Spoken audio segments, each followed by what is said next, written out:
呢單發生喺蘇瓦坦尼嘅槍擊案，表面睇似係情緒失控，但係實際上係一早已經準備好嘅追殺。事發喺4月22號嘅深夜，地點係素叻他尼去那山公路。一個40歲嘅男人阿魯爽揸住架白色嘅私家車，跟住佢嘅前妻同佢嘅男性朋友。佢冇即刻落手，而係等佢哋架車停低，然後開槍。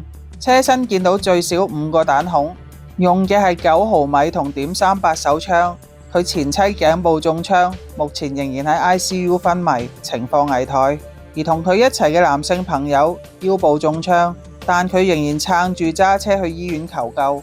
警方之後喺距離現場約6公里之外嘅索士列砌21發現兇徒棄置嘅車，車入面有子彈、衣物、日用品，佢明顯已經準備好走佬，即係話呢次開槍唔係一時衝動，而係有準備有部署。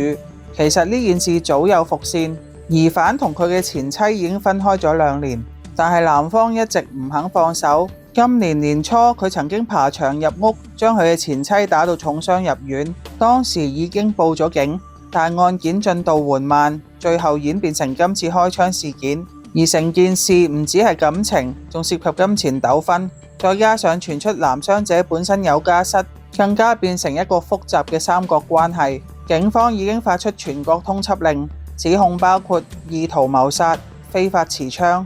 雖然疑犯透過親戚表示會自首，但到目前為止仍然在逃。